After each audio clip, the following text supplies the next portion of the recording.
The last time my stepmother put her hands on me, we were standing in a cracked grocery store parking lot under a buzzing light, while my older brother watched from the truck and did nothing. That night didn't just bruise my skin, it remodeled my whole life.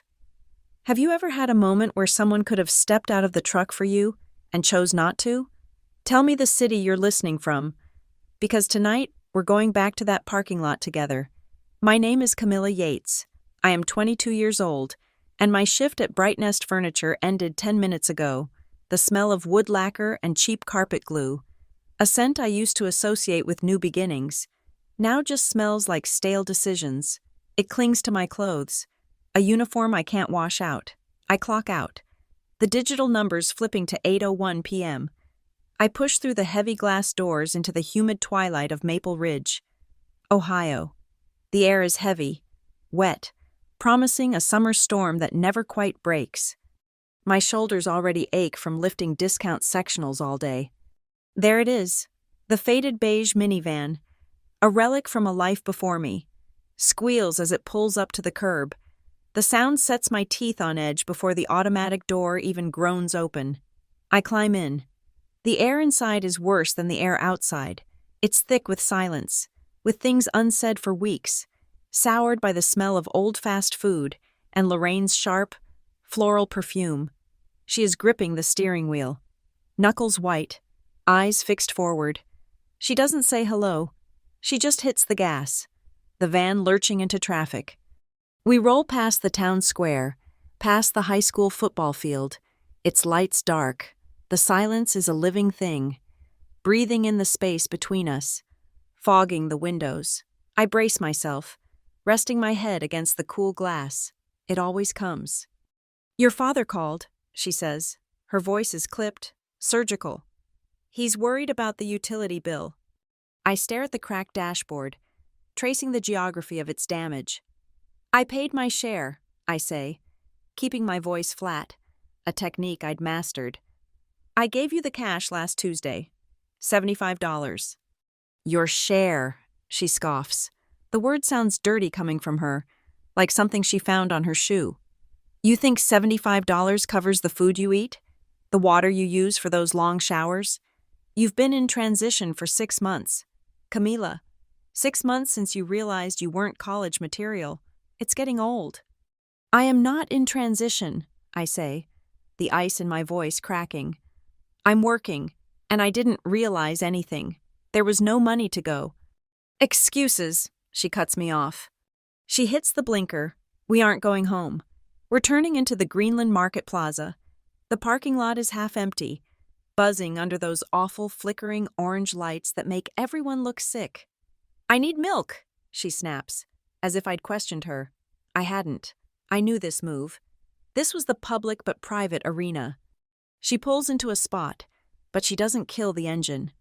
The van idles, vibrating, and that's when I see him, parked 3 rows over, angled toward the store entrance. Ethan, my stepbrother. He's sitting in his truck, the new one, the gleaming black paint, the one with the lift kit, the one that cost more than a year of tuition. He's looking down, the blue light of his phone illuminating his face. He's pretending not to see us. He has to know we're here. The sight of him, sitting there in that truck, breaks something in me, the practiced calm. The walls I built, they just collapse. Lorraine turns to me, her face a mask of polite frustration, the one she wears for cashiers and bank tellers. "We are going to have to discuss your future. This arrangement is not working. You are a freeloader. Camila, you contribute nothing." "My future," I repeat. The words taste like ash. "Let's talk about my future. Lorraine, let's talk about the fund." Her eyes narrow. "What about it?" "The college fund. The money my mother left me. The money that was supposed to pay for my entire future. The money that disappeared right after you got your name put on my father's accounts." "We discussed this," she hisses, her voice dropping, looking around to see if any windows are open. "The family needed it. Your father was out of work." "He was out of work for 2 months," I say, and my voice is louder now. I can't stop it. Not $30,000 worth of out of work. I look past her, toward the truck. Let's talk about what the family needed. Did the family need that truck? Lorraine? Is that where my tuition went? I point, a sharp, trembling finger. He's right there. Why don't we ask him? Let's have a real family meeting. I want you to explain it. Right here, in front of him. I named the unnameable. I connected the dots out loud. Right in front of her son. Her mask of civility doesn't just crack. It shatters. It evaporates. Her face turns a dark, mottled red. Her thin lips pulling back from her teeth. You ungrateful little... She lunges across the center console. Her hand clamps around my upper arm, her nails digging into my skin through my thin t-shirt. You don't talk to me like that. You don't accuse me. Let go of me. I twist, trying to pull away, fumbling for the door handle. The plastic feels slick. She yanks me back, hard. You think you're so smart. You think you're better than us. I get the door open and stumble out onto the pavement, trying to catch my balance. The humid air hits my face.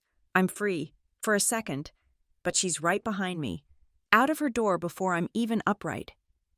You want to make a scene? She screams. The parking lot is quiet, but her voice carries, sharp and ugly. It bounces off the brick facade of the grocery store. She shoves me, not a small push, a full-bodied shove, her hip and shoulder behind it. That sends me slamming back against the side of the minivan. The metal groans. The air bursts from my lungs. A sharp, metallic pain flashing across my ribs. Before I can recover, before I can even gasp, she hits me. Not a fist. It's the flat of her hand, hard, against my shoulder, right on the bone. The force spins me. She hits my back. Another open-palmed blow that stings and aches all at once. The sound a dull, wet thwack. I fall. I'm on the ground. The world stops. My hands are out, palms scraping against the asphalt. I feel the tiny, sharp edges of gravel biting into my skin, embedding themselves. My knee hit the pavement hard, a dull, blooming agony. The world narrows to this patch of ground. The air smells like spilled coffee from a nearby trash can, old gasoline, and the metallic tang of rain that won't fall. I hear footsteps, a woman pushing a rattling shopping cart, the squeak, squeak, squeak of a bad wheel. She slows down. I see her shoes, sensible white sneakers. She looks at me, on the ground, a 22-year-old woman in a furniture store polo shirt. She looks at Lorraine, standing over me, breathing hard, her hair wild. The woman looks away, her face hardens. She grips her cart and walks faster. Not my problem. I turn my head. My cheek is almost on the pavement. Through the forest of parked cars, I see the windshield of the truck. I see Ethan. He's not looking at his phone anymore. He's watching. His face is pale in the blue light of his screen. He isn't angry. He isn't triumphant. He looks scared. He looks hesitant, frozen. His hand is up, his phone gripped tight. The camera lens is pointed right at us. He might be recording. He might just be frozen. It doesn't matter. My heart is pounding. Get out. Get out. Say something. Open the door. He doesn't open his door. He doesn't step out. He just watches. You're done, Lorraine spits. The venom in her voice is colder than the pavement. She reaches back into the minivan, grabs my cheap canvas backpack, and throws it. It lands on the asphalt near my feet, the zipper splitting open. My wallet, my keys, my work ID spill out onto the oil-stained ground. If you walk away tonight, don't come back to my house. Her voice echoes in the half-empty lot. The minivan door slams, a sound like a gunshot. The engine revs, tires screeching on the pavement. She speeds out of the lot without looking back. And then, silence. Just the buzz of the overhead light, a sound like an angry insect. I'm still on the ground. I push myself up to my knees. My hands are raw and bleeding. My shoulder is on fire. I look at the truck. He's still there. He hasn't moved. I wait. My breath is caught in my throat. Now. He'll get out now. She's gone. Get out. 1 second, 2, 3. The red brake lights of his truck flash on. He shifts into reverse. He backs out of the spot. He doesn't drive toward me. He doesn't even pause. He turns, quiet and slow, and drives out of the parking lot. He takes the exit, heading in the opposite direction, toward the highway. I am alone. I slowly gather my things, shoving them back into the ripped backpack. My hands are shaking so badly I can barely grip my keys. The pain in my shoulder is real, a deep throb that radiates down my arm, but it's nothing. It's nothing compared to the space I'm staring at, the empty parking spot where his truck was, the 50 feet of cracked asphalt between where I fell and where he sat, the distance he chose not to cross. I stand up, pulling the backpack onto my one good shoulder. The strap digs into the bruise that's already forming. I look around. No one is watching now. The show is over. That night, in a parking lot that smelled like spilled coffee and gasoline, my family drove away in 2 different directions. I thought I lost everything. I had no idea I'd just been handed the blueprint for the rest of my life. It started the year after my mother died. I was 10. My father, Mark Collins, a man hollowed out by grief and confusion, remarried with a speed that felt like a betrayal. He remarried Lorraine. She arrived in the small, neighboring town of Fairhaven like a weather system, all crisp efficiency and sensible beige pantsuits, to the outside world, to our neighbors, to my father's friends. She was a savior, a miracle. Here was this polished, articulate, attractive woman, a mid-level manager at Harborline Mutual, a local insurance firm. She was organized. She was stable.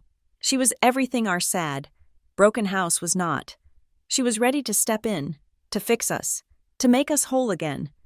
And she came with her own son, Ethan. He was 2 years older than me, already broad-shouldered and confident, the kind of boy who seemed destined to be a football captain. He was, in Lorraine's eyes, the model son, and he quickly became the gravitational center of our new family. My life was systematically dismantled and reassembled in less than a month. I was moved out of my bedroom, the one my mother had painted a soft yellow, and relocated to the smallest room at the end of the hall, the one with the sloping ceiling that smelled like old cedar and forgotten mothballs. "It's cozier, honey," Lorraine said, her voice bright and brittle. "This way. Ethan can have the larger room for his desk and his sports equipment." My mother's things vanished, not all at once, but in a slow, insidious purge. First, the small things. Her perfume bottles on the bathroom counter, the stack of dog-eared paperbacks by her side of the bed, her ridiculous collection of ceramic owls on the mantel. They were decluttered. That was the word she used. Decluttered, boxed up and moved to the attic, then to the damp basement, and then, one day, they were just gone. The large, framed photograph of my father and my mother on their wedding day, the one where they were both laughing, was taken down from the living room wall. It was replaced by a sterile, professionally shot portrait of Mark, Lorraine, and Ethan, all smiling blankly at a Harborline Mutual Company picnic. I wasn't in the picture. I had, apparently, been at a friend's house that day. I don't remember being invited. The dinner table became Lorraine's stage. It was where the family narrative was written, night after night, and the main character was always Ethan. Every meal was a performance, a recital of his accomplishments. "Ethan ran for over 120 yards today," Lorraine would announce, passing the green beans. "Ethan's coach thinks the scouts from Ohio State might be looking at him next season. Ethan's new girlfriend, Jessica, is just lovely. Her father is a partner at the law firm downtown." My father would beam. He seemed relieved, grateful. This new, shiny family was like a polished trophy he could hold up. He was no longer the sad widower. He was the head of a successful, thriving household. One night, when I was 12, I brought my report card to the table. I had worked so hard for it. Straight A's. I slid it next to my father's plate, my stomach tight with a pathetic, childish hope. He glanced at it. "That's great, honey. Good work." He gave me a quick pat on the hand. Before I could even register the flicker of warmth, Lorraine chimed in, not missing a beat. Mark, speaking of school, did you remember we need to send the check for Ethan's summer football camp? It's nearly $500, but it's a vital investment in his future. And just like that, the conversation shifted. The spotlight swiveled back to Ethan, to his future, his needs, my report card, my perfect grades, lay on the table, forgotten. By the end of the meal, someone had unknowingly set a greasy butter dish on it, smudging the ink. It wasn't physical abuse, not then. That would come years later, when I was older, stronger, and finally, pushed back. In those formative years, it was a more polite, insidious kind of violence. It was the violence of neglect, served with a placid smile. It was the slow, steady, daily erosion of my existence. It was the forgotten pickup times. I would sit on the concrete steps outside the middle school, watching the sun dip behind the gymnasium, watching the janitors lock the doors until the sky turned a deep, bruised purple. I'd wait, long after every other kid was gone, until I finally gave up and started the 3-mile walk home. When I'd arrive, chilled and exhausted, Lorraine would be on the phone, painting her nails at the kitchen table. "Oh, honey," she'd exclaim, her hand flying to her chest in performative shock. "I completely lost track of time. I was swamped with a claims report. Why didn't you call?" She knew, perfectly well, that my father had confiscated my cheap flip phone the week before because she'd told him I was too distracted by it. It was the forgotten birthdays. On my 14th birthday, I came home to an empty, silent house. I found a note on the counter. "Gone to Ethan's awards banquet. Leftover casserole in the fridge. Be home late." They had forgotten, or more accurately, they had remembered something more important. The sharpest, cleanest cut came when I was 16. I had poured months of my life into a project on urban water runoff patterns. I loved the logic of it, the way water could be controlled and directed. I won first place at the district science fair. Then, to everyone's shock, I won at the state competition. It was a huge deal. It came with a small scholarship check for $500 and a massive blue ribbon. I thought, this, they cannot ignore. This is real. This is tangible. I walked into the house, holding the comically oversized check and the ribbon. Lorraine was in the kitchen, on the phone, a glass of white wine in her hand. She saw me, held up a finger, and put her hand over the receiver. "What's that, honey?" My voice was trembling with pride. "I won, the state science fair. I won first." She gave me a thin, tight-lipped smile. "That's cute," she said. That was all. "That's cute." She turned back to the phone, her voice animated again. "Sorry, Helen. Yes. No. Just Camilla with some little school thing. Anyway, you will not believe what happened. Ethan just got scouted. Yes, a formal written letter from a recruiter at a D2 school." She walked into the living room, her voice rising in triumph, leaving me alone in the kitchen. My accomplishment, my victory, my scholarship, it was cute. It was a little school thing. Ethan's potential, a letter about a possibility, was a family triumph. I stood there, the ribbon in my hand, and I understood. I was not a participant in this family. I was, at best, a spectator, at worst, an inconvenience. I tried, once or twice, to talk to my father. I found him in the garage, a place he retreated to. He was organizing tools that were already perfectly organized. "Dad," I started, my voice small. She forgets me, all the time." He wouldn't look at me. He kept his eyes on the socket wrench in his hand, tightening a bolt that was already tight. He let out a long, heavy sigh, the sound of a man who has already surrendered and is just trying to get through the day. "Camila," he said, his voice weary, "don't be so sensitive. Lorraine has a lot on her plate. She's thinking about the future of this whole family. She's trying to keep us all stable. Just try to keep the peace, okay? For me. Keep the peace. That was my job, my role. Be quiet, be small. Don't be sensitive. Don't make waves. My father. desperate for a quiet life, had chosen his peace, and I was the price he was willing to pay for it. So I disappeared. I retreated to that small, cedar-smelling room. I stopped trying to win their attention. I stopped bringing home ribbons. I did my homework. I got my A's, but I kept them to myself, and I started to draw. I had this spiral notebook, then another, then a stack of them. I didn't draw people or houses or flowers. I drew systems. I drew the streets of Fairhaven from memory. I drew imaginary highway interchanges, fascinated by the complex, beautiful logic of how hundreds of cars could weave together at 70 miles an hour without colliding. I drew parking lots, filling page after page with different layouts, calculating flow rates, trying to figure out the most efficient way to get everyone in and out. I designed overpasses and roundabouts and complex, multi-level traffic grids. I was designing exits. I was designing all the ways out that I didn't have. I would spend hours with a ruler and a graphite pencil, creating these intricate, logical, clean escapes. In my notebook, every car had a clear path. No one was ever forgotten. No one was ever trapped. I didn't know it was called systems engineering. To me, it was just breathing. When I was 18, in the spring of my senior year, a thick envelope arrived.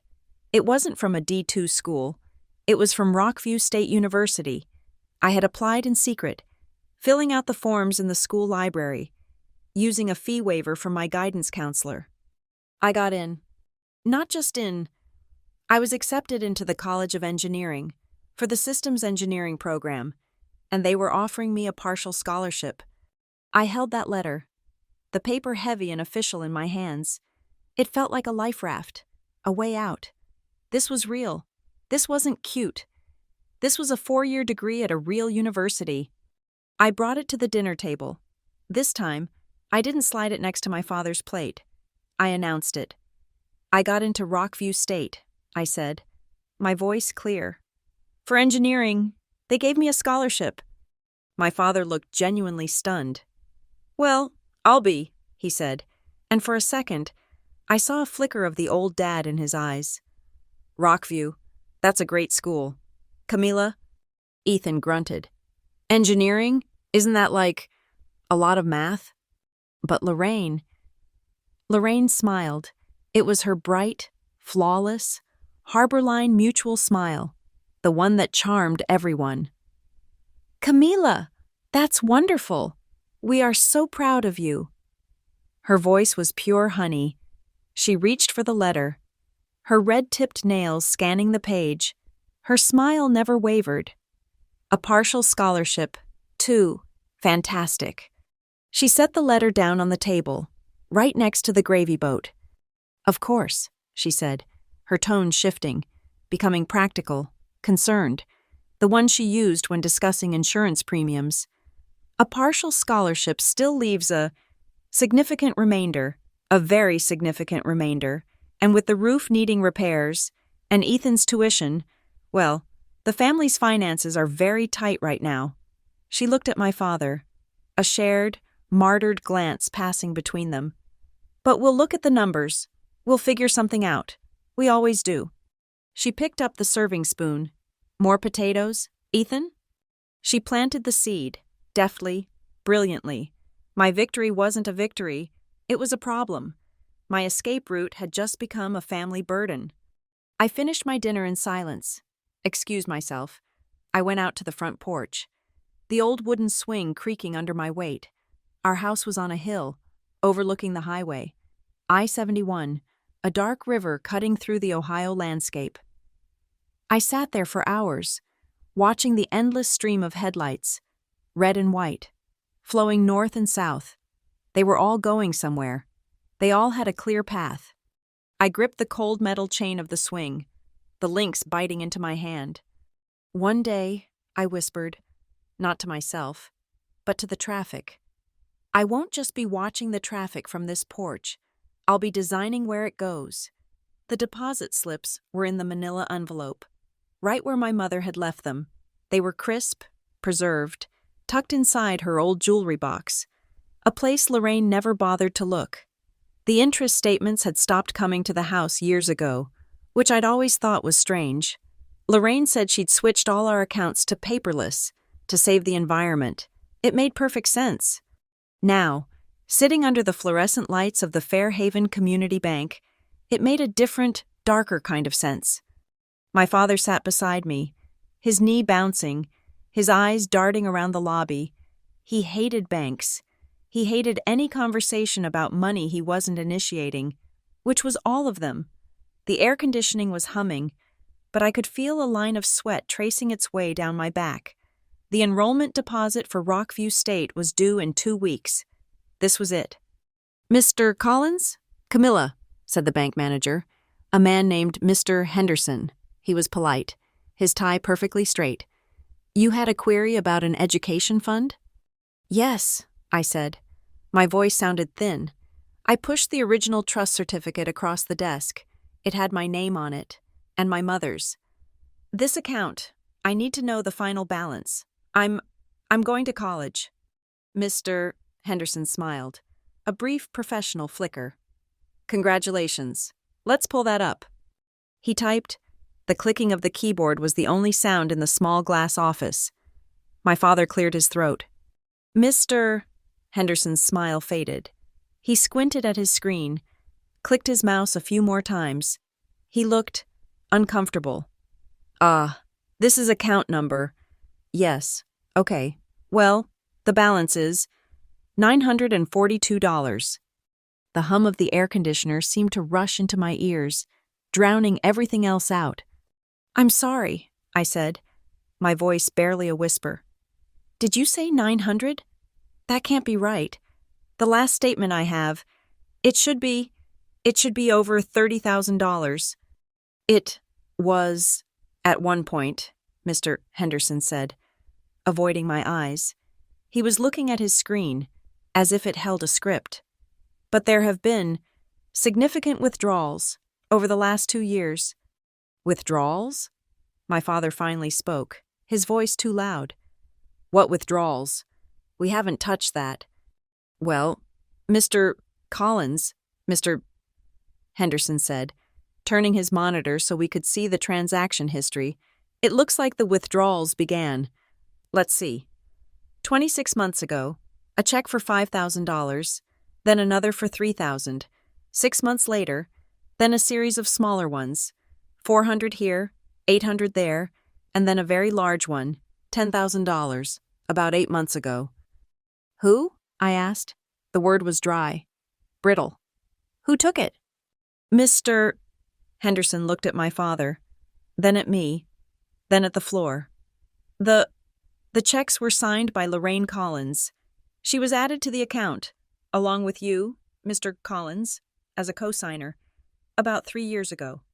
I felt the blood drain from my face. I looked at my father. He was staring at the screen. His face was not shocked. It was not surprised. It was a deep, blotchy red. His jaw was working, but no words came out. He knew. He had signed the paper. He had given her access. He knew. I didn't say another word in the bank. I let Mr. Henderson print the transaction history. The stack of papers felt heavy, like a tombstone. We walked to the car in silence. My father fumbled with his keys, his hand shaking. "Mark," he said, staring at the steering wheel. He called me by my full name when he was bracing for impact. "Camilla, listen, you're Lorraine. She manages the money. She must have had a reason. Things were tight. You know things were tight." "Things weren't $30,000 tight," I said. The voice that came out of me wasn't mine. It was cold, sharp, and dead. "That was my money, my mother's money, for me." "It's all family money, Camilla," he said, the words a weak echo of a phrase I'd heard 1,000 times. He turned the key, and the engine rumbled to life. "We're a family. We pull together." The kitchen smelled like garlic and simmering tomatoes. Lorraine was making her famous lasagna, the one she always made for Ethan's team dinners. It was a performance of domesticity, a shield against all criticism. She hummed along to a soft rock station, stirring the sauce. Ethan was there. He was always there when food was involved. He was leaning against the counter, his massive frame taking up half the space, scrolling through his phone, his face bathed in that constant blue light. My father shuffled in behind me, a coward seeking cover. "Smells good," my father mumbled. "Hi, honey," Lorraine said, not turning. "Dinner will be ready in about an hour. Ethan, be a dear and grate the parmesan." I walked to the stove and turned off the burner. The bubbling sauce went quiet. Lorraine's humming stopped. "Hey," she snapped, turning around, a wooden spoon dripping red sauce on the linoleum. "What do you think you're—" She saw my face. She saw the stack of bank statements in my hand. Her expression didn't change for a full second. Then, the practiced concern washed over her face. "Camilla, sweetheart, what's wrong? You look like you've seen a ghost." "I did," I said. "The ghost of my college fund. I was at the bank. Lorraine." I threw the papers on the kitchen island. They landed on a pile of coupons. The top page showed the first withdrawal, $5,000, dated 2 weeks after my father had, briefly, been laid off. Lorraine looked at the papers, then at my father, her eyes narrowing, accusing him of betraying her. Then she looked back at me, and her face hardened. The performance was over. The manager from Harborline Mutual was here. "So," she said, crossing her arms, "you went snooping?" "I went to access my money," I said, my voice shaking with a rage so cold it burned. "The money my mother left me, and it's gone. You took it. $30,000. Ethan looked up from his phone. His thumb stopped scrolling. He looked at me, then at his mother. His eyes were blank, unreadable. Lorraine let out a sound, a short, bitter laugh. "I didn't take anything. I saved this family. Your father," she pointed the spoon at him, "was unemployed. We were 3 weeks from having the bank foreclose on this house. I did what I had to do." "You used my college fund," I screamed. "You used my mother's money to pay your bills." "They were our bills," she screamed back, her voice rising to a shriek. "This house? The roof over your head? The food you eat? That's what that money paid for. It's family money. Camila, it's not yours. It never was. It's ours." "The $10,000 8 months ago," I said, my voice dropping. "Was the house being foreclosed on then? Or was that the down payment for Ethan's new truck?" Silence. The kitchen was absolutely silent. Ethan looked down. He stared at the linoleum, at the drip of red sauce by his mother's feet. He knew. Of course he knew. He'd been there, signing the papers for the truck. He'd probably bragged about the great deal his mom had gotten him. Lorraine took a step toward me, her face contorted. "You selfish, ungrateful child." "Dad?" I turned to my father. He was my last hope, my only hope. "Dad, please, tell her she can't do this. That was for me. Mom wanted me to go to school." My father looked at me, and his eyes were hollow. He looked at Lorraine, who was staring at him, daring him to defy her. He looked at Ethan, his strong, successful, model son, who was staring at the floor, complicit. He let out that long, weary sigh, the sigh of a man who had already made his choice years ago. "Camilla, be realistic," he said. His voice was pleading, weak. "Lorraine, she did what was best for the family, for all of us. We needed that money. It was a long time ago. We can't change it." "So that's it?" I said, the floor dropping out from under me. "My future, my one chance, it's just gone? Because you were too weak to stand up to her?" "That's enough," Lorraine shouted. "You will not talk to your father that way." "He's not my father," I whispered. "Not anymore." I grabbed the certificate of trust from the counter, the one with my mother's signature. "This was a legal document. She left this for me. This is theft." Lorraine laughed, a real, genuine, ugly laugh. "Theft? Go ahead. Call the police. Tell them your stepmother used family money to keep the family from going bankrupt. Tell them how you, at 18 years old, are refusing to help. How you're so selfish you'd rather see us all on the street than give up your little dream. You'd be laughed out of the station. You have no idea how the real world works." She stepped closer, her perfume choking me. "College isn't a right, Camilla. It's a privilege. And frankly, you should be grateful we put a roof over your head all these years." There it was, the truth of my whole life, said out loud. I was not a daughter, I was a tenant, and the rent had just come due. I looked at Ethan.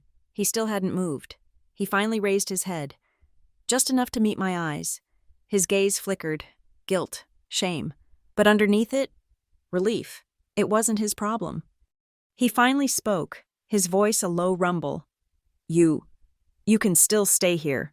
Cam, in the basement. You know, save up. I could probably get you some shifts at the gas station with me. The overnight ones. It's not bad." He thought he was helping. He was offering me a prison sentence, a life in the shadows of his, just like I'd always been.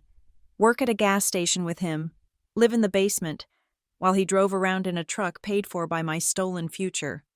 I looked at the three of them, a perfect triangle of betrayal. Lorraine, the queen, in complete control. My father, the weak, broken king, who had given her his power to avoid a fight. And Ethan, the prince, the golden boy, happy to enjoy the spoils of a war he never had to fight. I was the only one in the room who had lost anything, and they were all looking at me like I was the one in the wrong. I turned around, walked out of the kitchen. I went to my room, the small, cramped, cedar-smelling room. My acceptance letter from Rockview State was on my desk. I picked it up. "Congratulations. Camila, we are pleased to accept you." The paper felt thin, cheap. It was just paper. It was a promise from a world that didn't know about this house. It was an invitation to a party I couldn't get to, from a place that didn't know the roads were all closed. I stood there, at the top of the stairs, holding the letter. I could hear them downstairs. The clink of a wine bottle against a glass. Lorraine's voice, soothing now, comforting my father. "It's okay, Mark. She's just being dramatic. She'll get over it." I understood. I was not accepted here. I would never be accepted here. This piece of paper didn't mean I was in. It just meant I was finally, officially out. The months that followed were a cold war fought in the hallways of my own home. The fall semester at Rockview State began. Its opening day passing without me. I was still in Fairhaven, sleeping in the cedar-smelling room, but I was no longer a resident. I was an inmate. My father, his eyes permanently fixed on the middle distance, slid a piece of paper across the kitchen table one morning. It was typed, a roommate and board agreement.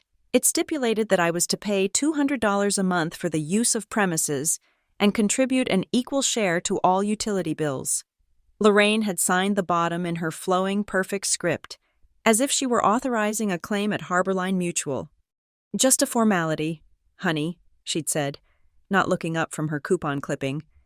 "To teach you financial responsibility." It was a bill for my existence. It was a contract solidifying my status. I was no longer family. I was a tenant, and my rent was due on the 1st.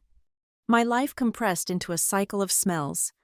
I kept the job at Bright Nest Furniture, breathing in the scent of wood lacquer and polyester carpet, selling imitation wood dressers to people building their own imitation lives.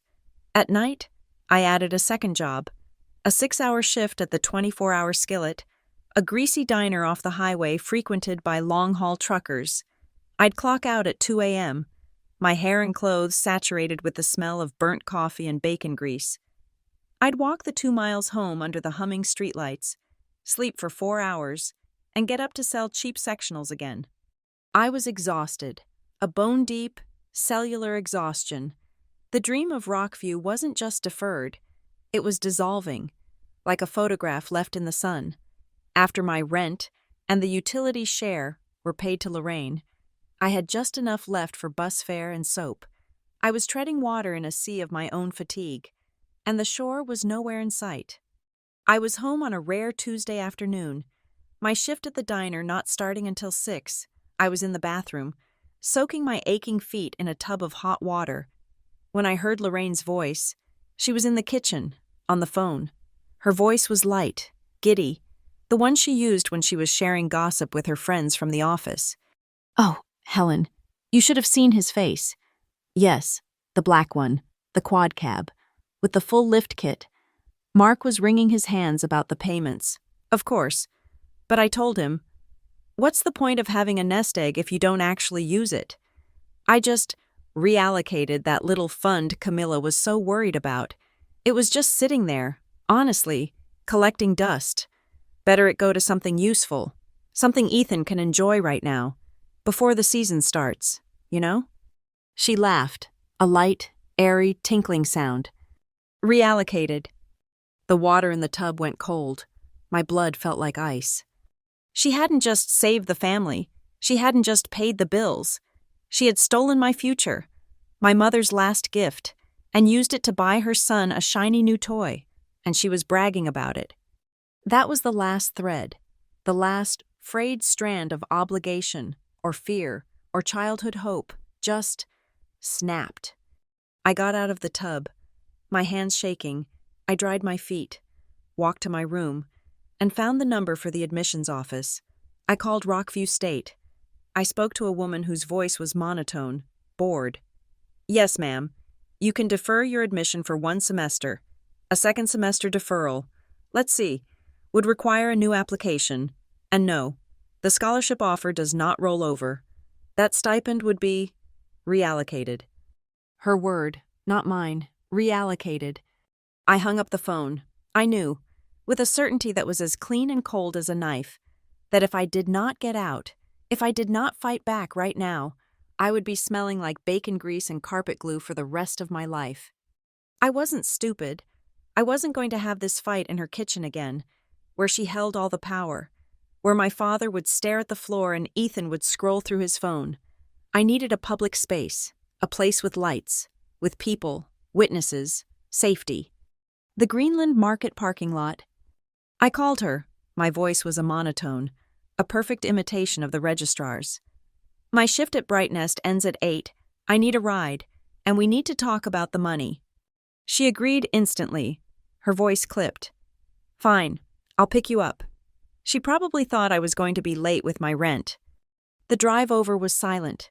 The air in the beige minivan was thick, vibrating. We pulled into the Greenland Market lot, parking under one of the buzzing, sickly orange lights, and as the engine idled, I saw him. Ethan. He was parked 3 rows over, angled toward the store. He was sitting in the truck, the new one. The black paint was gleaming even under the ugly lights. It was enormous, a monster, paid for by my stolen education. He was waiting for her, as I'd suspected. They were going to run errands after she was done dealing with me. The sight of him, in that truck, solidified the steel in my spine. Lorraine turned to me, killing the engine. "Okay, what is it?" "I need your $200. "I don't have it," I said. "What do you mean, you don't have it?" "Your paycheck." "I'm moving out, Lorraine, and when I do, I'm going to be talking to a lawyer." Her face, which had been set in its usual mask of annoyed impatience, froze. "What did you say?" "I heard you on the phone, bragging to Helen, about reallocating my fund for Ethan's truck." I pointed. The truck was right there. He could see us. "That's called fund abuse. It's called embezzlement. I'm going to find out what my legal options are." The word lawyer was the key. It wasn't the accusation of theft. She'd weathered that. It was the threat of consequences, the threat to her reputation, her job at Harborline Mutual, her perfect, curated life.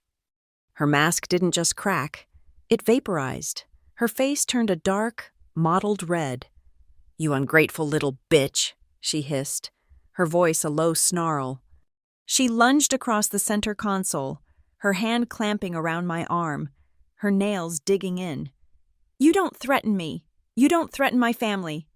"Let go of me," I twisted, fumbling for the door handle, and spilled out onto the pavement. The humid night air was a shock. I wasn't free.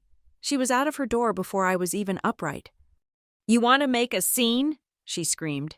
Her voice was no longer low. It was a shriek that bounced off the brick facade of the grocery store. "You want to talk about lawyers?" She shoved me, a full-bodied shove, with her shoulder and hip, that sent me slamming back against the side of the minivan. The metal groaned. The air burst from my lungs. Before I could get my balance, she grabbed for my canvas backpack, trying to rip it from my shoulders. "You have nothing," she snarled, yanking the strap so hard it burned my skin.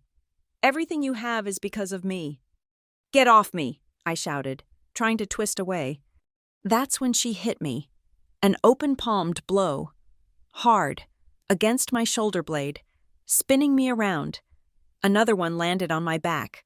The sound a dull, wet thwack. I lost my footing and fell, sprawling onto the cracked asphalt. My palms hit the ground, scraping hard.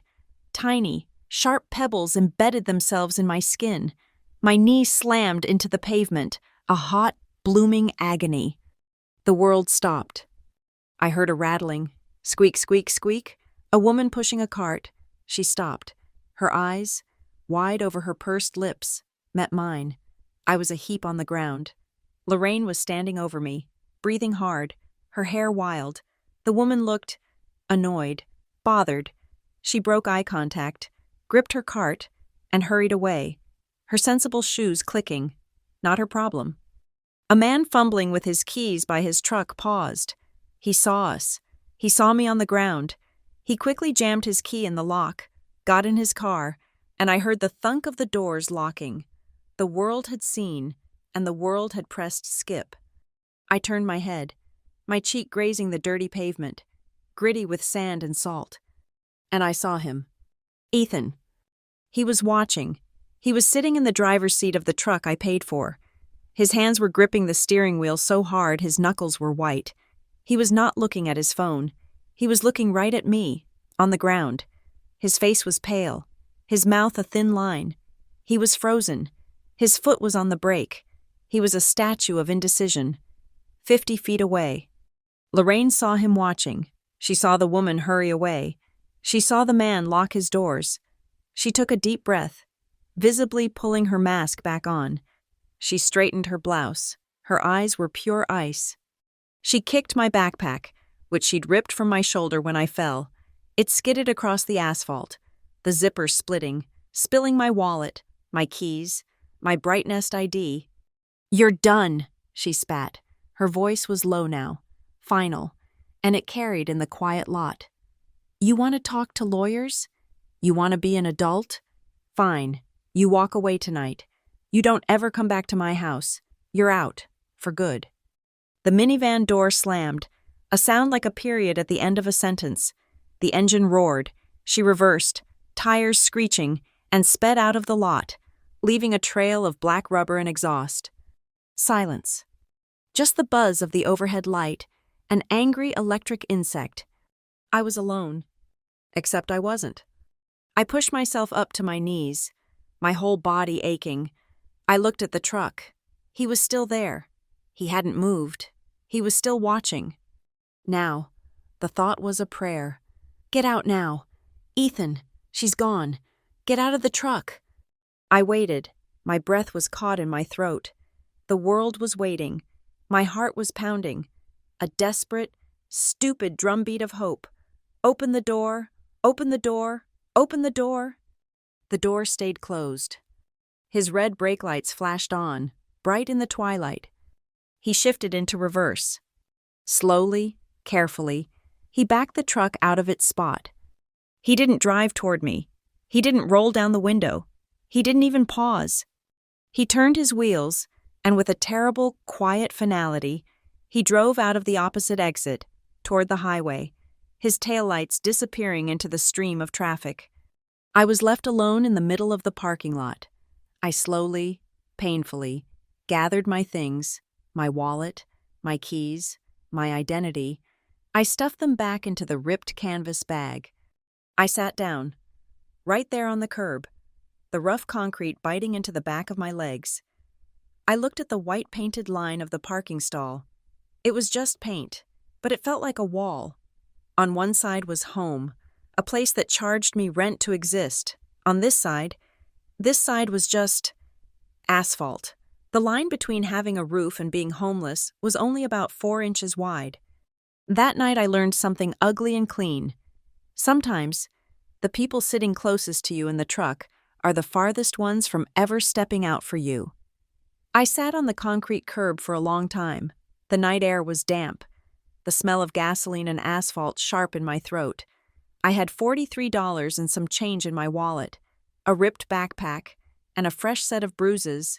I was 22 years old, and I was homeless. The white-painted line of the parking stall seemed to glow under the buzzing orange light. The line between being a daughter and being nothing. I stood up, my knees screaming in protest. I walked out of the Greenland Market parking lot, and I did not look back. There was a bus station downtown, a Greyhound station, the last bus heading anywhere left at 11:40 p.m. It was already past 9. I walked the 2.5 miles, my ripped backpack digging into my raw shoulder. The station was a sterile, brightly lit box that smelled of disinfectant and despair. A tired-looking woman sat behind a thick glass partition. "Where does the 11:40 go?" I asked, my voice hoarse. She looked at a screen. "Riverton, one-way or round trip?" Riverton, a real city, 200 miles away. A place with a community college that accepted rolling admissions. A place with factories and office buildings and 1,000 places to get a job. A place where no one knew my name. "One way," I said.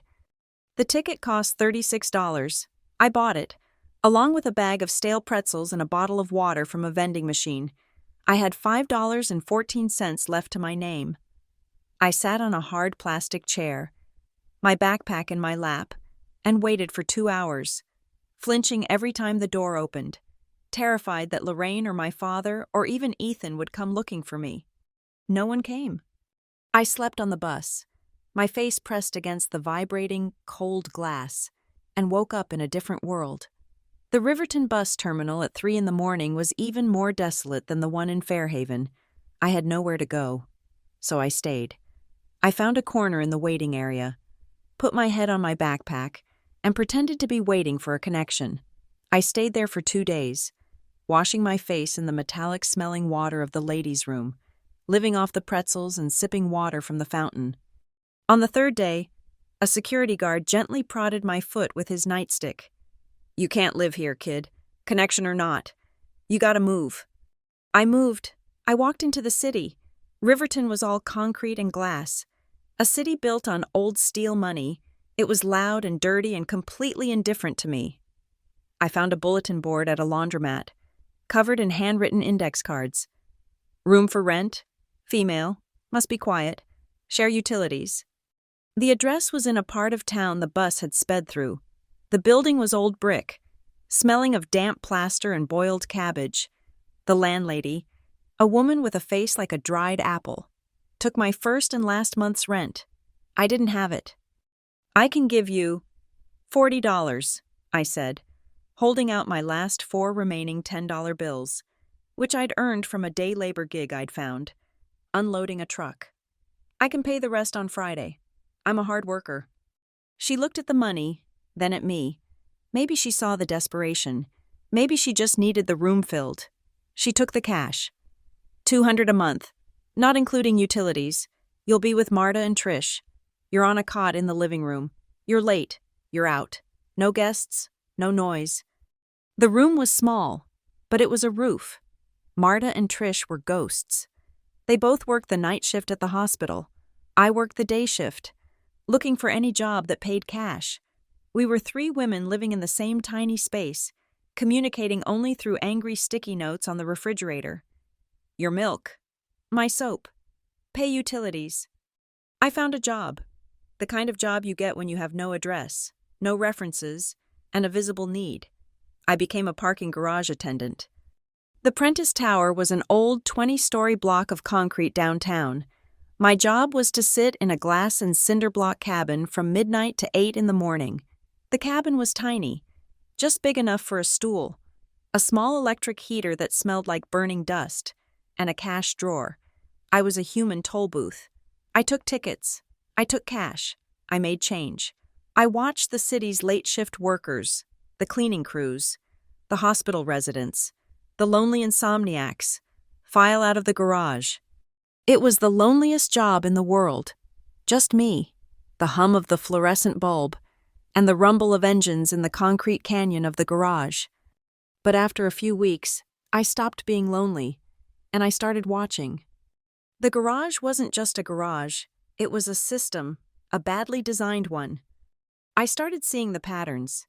The late shift nurses always parked on level 3, because the elevator button was broken on level 4. The morning rush, which started at 7:15 a.m., always bottlenecked at my gate. Not because of me, but because the merge from the spiral ramp was too sharp, forcing every car to brake. I saw the flaws. I saw the security camera in the northeast corner of the ground floor was a dummy, its red light unblinking. Delivery drivers knew it. They'd park their vans there for an hour, blocking a whole lane, knowing they wouldn't get a ticket. There was a 24-hour coffee stand in the building's lobby, run by a perpetually tired-looking man named Sal. He saw me shivering in my booth one night and brought me a styrofoam cup of coffee. It was the dregs of the pot, thick as tar, but it was hot. "On the house," he grunted. "You look like you need it."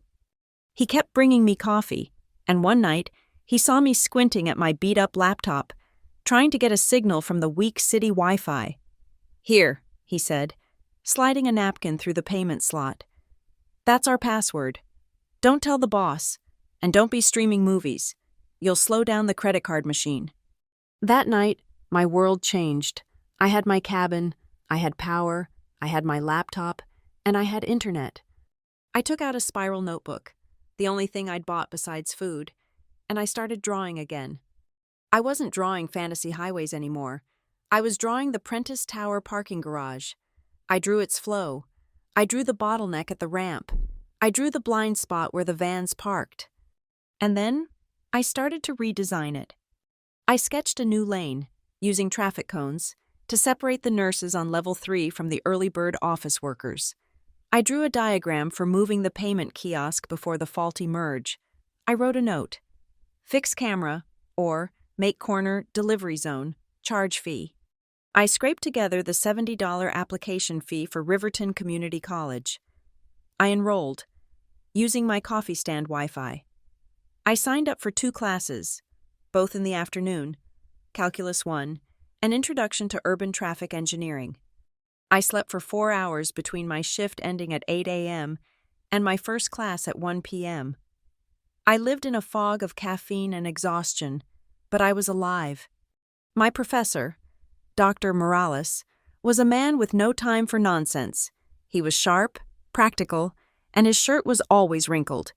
He gave us our first major assignment: analyze and propose efficiency improvements for a high-traffic system in your neighborhood. The other students turned in papers on the intersection of 4th and Main, or the line at the cafeteria. I turned in a 20-page report titled Systemic Inefficiencies and Proposed Solutions for the Prentice Tower Parking Garage. It was filled with my hand-drawn diagrams, my observations on queuing theory, and my data, collected night after night on a legal pad. Dr. Morales called me after class. He was holding my paper in his hands, his fingers smudged with chalk. "Ms. Yates," he said, his voice quiet, "this is not a student paper. This is a professional consultation." I flinched. "I'm sorry, I just—" "Don't apologize," he snapped. "Where did you get this? This data on the average queue time at 7:30 a.m., the blind spot on camera 4, the flow rate conflict between level 2 and 3, this is real." "I work there," I said, my voice small. "I'm the night attendant, in the cabin. I watch. I see the patterns." He stared at me, really looked at me, for a full minute. He saw the dark circles under my eyes, the cheap, worn-out sweater. He saw the girl who watched. "I have a former student," he said, tapping my report. "Nate Ellison, smart kid, ambitious. He just started a tiny company, a real estate tech startup, calls it FlowGrid Urban Systems. They're trying to sell this exact kind of analysis to commercial property owners. They're cheap, they're hungry, and they have no idea what they're doing yet. They might need someone who actually watches. He scribbled a name and a number on a piece of paper. Go see him. Show him this. The office for Flowgrid Urban Systems was 4 desks crammed into a co-working space above a PHO restaurant. It smelled like cardamom and whiteboard markers. Nate Ellison was maybe 30, with a laptop covered in stickers and an energy that made me tired just looking at him. I didn't have a resume. I just handed him my report. He read the first 2 pages, then he flipped to my diagrams. He looked up at me. Can you use Excel? Yes, I lied. You're hired, he said. $10 an hour, part-time intern. I need you to start logging traffic counts for a mall in Akron. Can you start tomorrow? I did. I kept my job at the parking garage. From midnight to 8 a.m. I slept for 3 hours. Then I went to Flowgrid from noon to 5 p.m. My eyes burning, and I entered numbers into a spreadsheet. I was living on Sal's leftover coffee and sheer, stupid willpower. I'd be sitting in the cabin, the garage silent at 3 a.m., my fingers flying, entering data for Nate, and I'd look up at the concrete ramps and the painted lines. Funny how a place meant for cars to stand still became the only place I felt like I was finally moving. I was designing exits. I was analyzing flow. I was identifying the bottlenecks that kept people trapped. It was a sick, ironic joke, and it was also, maybe, my salvation. One night, looking at a spreadsheet for a shopping center client, I saw a pattern. Nate, I said the next day, my voice rough with lack of sleep. This data, the client's model says the jam is at the main entrance, but they're not logging the employee parking exit. The employees are all leaving at 5:15, and it's creating a ghost jam that blocks the main artery. The problem isn't the entrance. The problem is here. I pointed to a small service road on the satellite map. Nate stared at the screen. Holy... I gave my notice at the Prentice Tower, my last shift. I sat in the cabin, my spiral notebook open. It wasn't full of drawings of my own garage anymore. It was full of heat maps and flow diagrams for Flowgrid's first real client. I wasn't just drawing to escape, I was drawing to build. I locked the cash drawer, handed the keys to the morning guy. I walked out into the cool, gray dawn. I had a check from Flowgrid in my pocket. It wasn't much, but it was enough to cover my share of the rent and the tuition for Dr. Morales' next class. I was building something bigger than next month's rent. That report on the ghost jam did more than just get me a pat on the head. Nate Ellison was a man who understood one thing: results. The client, a mid-sized regional mall, implemented my proposed changes. They restriped the employee lot exit, shifted the security guard's break schedule by 30 minutes, and saved a fortune in overtime costs from stores whose employees were stuck in traffic. Their congestion during peak holiday shopping dropped by 30%. Nate called me into the tiny, glass-walled conference room that smelled like faux. He slid a piece of paper across the table. It wasn't a roommate agreement. It was a full-time employment offer. Salary, health benefits. You're not an intern anymore, he said, tapping the paper. I don't know what Dr. Morales taught you, but you see things other people don't. I want that brain working for us, full-time. I quit my second job waiting tables. I quit my third job cleaning offices on weekends. I moved out of the cramped, cabbage-smelling apartment and into a small, clean studio apartment by myself. It was tiny. It was probably a converted closet, but it was mine. The lock on the door was mine. The silence was mine. The first few months at Flowgrid were a blur. The team was small, just Nate, handling the business, and 2 coders, Ben and Raj, who were trying to build a basic analytics app, and then there was me. To Ben and Raj, I was, for a long time, just the parking girl. They were talking about scalable architecture, Python scripts, and user interfaces. I was talking about the average turn radius of a Ford F-150 and the behavioral psychology of a shopper trying to get home on a Friday.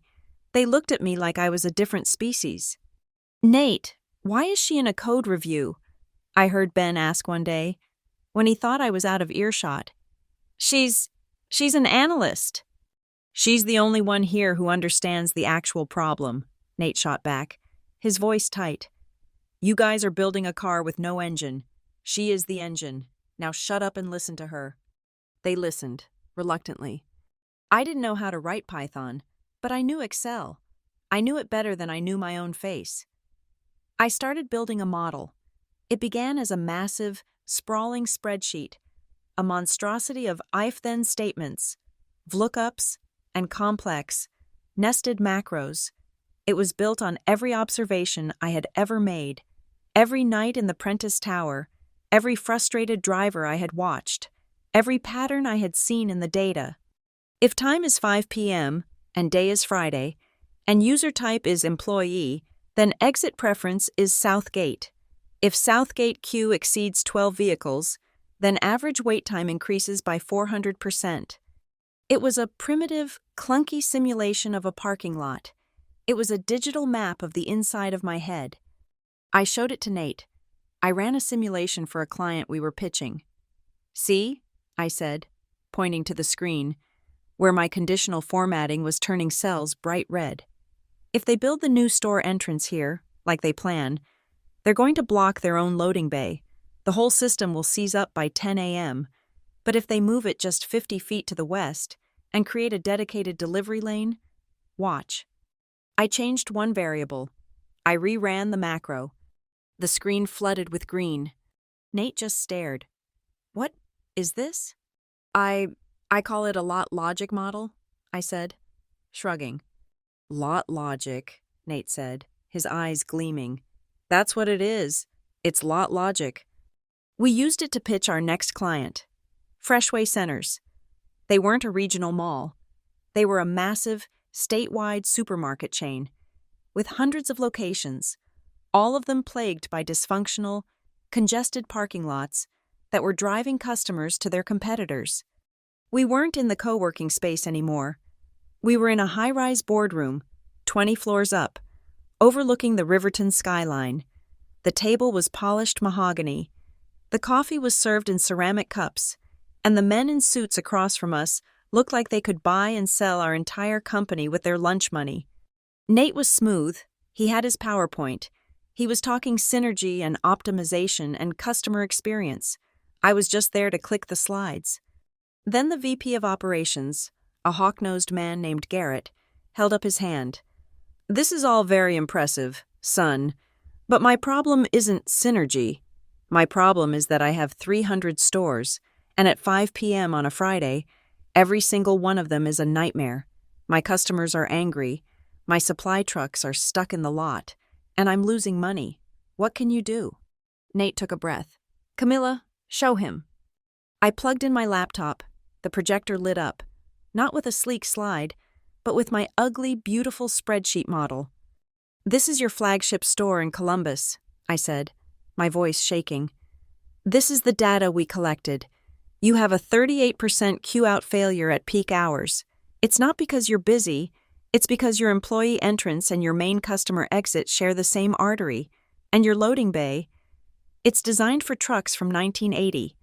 Your new 18-wheelers can't make the turn without a 3-point turn, and it blocks all inbound traffic, right here. I pointed. The red cells glowed on the wall. Garrett stared at me. Who the hell are you? She's our head of systems, Nate said, his voice smooth as silk. We ran a simulation, I continued, finding my footing. Based on your store's traffic data, we call it lot logic. If you simply restripe this lane, make it employee exit only, and shift your truck deliveries to off-peak hours. This happens. I changed the variables. I ran the macro. Green. The room was silent. Garrett leaned back. He looked at Nate, then at me. We're not giving you one store. We're giving you the whole Columbus district. 40 locations. We start next month. Send me the contract. We walked out of that building floating on air. That night, we didn't go home. The 4 of us went back to the office, ordered 6 pizzas, and covered every inch of whiteboard space with diagrams. We were no longer a small-time consultancy. We were a logistics company. I worked until 3 a.m., my eyes burning, my veins humming with caffeine and adrenaline. Ben and Raj were on either side of me, not looking at me like I was the parking girl anymore. They were asking questions. How do we turn the if-then logic into a real algorithm? How do we build an interface for this? I was exhausted, but it was a new kind of exhaustion. It wasn't the dead-end, soul-crushing fatigue of the 24-hour skillet. It wasn't the hopeless, grinding exhaustion of paying Lorraine's rent. This was the exhaustion of building. This was the tiredness that came from being trusted, from being essential, from creating something out of nothing. I was, for the first time in my life, part of a we that was working with me, not against me. I was finishing my associate's degree, one class at a time, at night. I was perpetually behind on sleep. One afternoon, my phone rang. It was a number I didn't recognize. Ms. Yates? The voice was dry, familiar. Doc Morales? I saw Flowgrid Urban Systems just landed the Freshway contract, he said. There was a smile in his voice. I recognized the name. I assume that lot logic thing I'm hearing whispers about. That came from your brain. It was a team effort, I mumbled. Don't be modest. It's unbecoming. Are you still taking classes? Yes, sir. One at a time. My final capstone is next semester. Good, he said. Finish it. Get that associate's. Then you transfer. You get that full degree from Rockview. The engineering program will still be there. And this time, they'll be paying you to attend. I hung up the phone. A strange, forgotten warmth spreading through my chest. The old dream. It wasn't dead. It was just deferred. I was starting to believe I could do both. I could work, and I could still become the engineer I'd always wanted to be. The Freshway contract changed everything. It proved our model worked. It also proved my spreadsheet was a time bomb. It was too slow, too clunky, too dependent on me. We need to scale, Nate announced one Monday, his eyes wild. We need to turn lot logic from a thing into a product, a real SaaS platform, software as a service, that our clients can use themselves. And to do that, we need real money. He'd booked a pitch, a real pitch, with venture capitalists, angel investors, people with checkbooks that had a lot of zeros. The pitch day was terrifying. We were in another boardroom, this one even higher, all glass, overlooking the whole city. Nate had a beautiful slide deck. He was magnetic. He was talking about total addressable market and first mover advantage and disrupting the logistical chain. He was halfway through when one of the investors, a sharp, terrifyingly intelligent woman in a steel gray suit, held up her hand. This is all very compelling, Mr. Ellison, but your secret sauce isn't the slide deck. It's this lot logic simulator. I've read the Freshway case study. Who built that? And how do I know it's not just smoke and mirrors? Nate smiled, his easy, confident grin. That's an excellent question. Ms. Vance? And to answer it, I'm going to turn it over to the architect of lot logic herself, our head of systems, Camilla Yates. My heart stopped. My blood turned to ice. This wasn't the plan. I was just supposed to click the slides. Nate was looking at me, nodding. Your turn. Show them. I walked to the front of the room. My legs felt like cement. My hands were shaking. I wasn't a head of systems. I was the girl who got beaten in a parking lot. I was the girl from the midnight cabin. I was a fraud. I plugged in my laptop, my ugly spreadsheet, now with a slightly better-looking front end that Raj had built, flashed onto the giant screen. It was a map of a parking lot, glowing with data. It's a behavioral model, I stammered. The words felt thick in my mouth. It simulates flow based on user habits and time of day and infrastructure constraints. Then I looked at the map, my map, the thing I had built, and I forgot to be scared. The problem, I said, my voice suddenly clear, is that everyone designs lots for cars, not for people. They design for space. They don't design for time. This is a Freshway lot at 5 p.m. on a Friday. I clicked a button. The map flooded with angry, pulsing red. This is a system in failure. Customers are trapped. Deliveries are blocked. Everyone is losing. I looked up, meeting Ms. Vance's eyes. And this, I said, is the same lot, 30 seconds later. I clicked another button. This is our simulation. We reroute employee traffic to a dedicated exit. We shift the delivery window by 45 minutes, and we change the direction of this one lane. The map on the wall turned a calm, brilliant green. We reduced the average exit time from 22 minutes to 4. We didn't add a single parking spot. We just gave them a better way out. I stood there, under the bright lights, pointing at this glowing green map, and for a second, I wasn't in the boardroom. I was back in the Greenland market lot. I was on the ground. The asphalt was biting into my palms. The single, buzzing, orange light was flickering overhead, making everything look sick.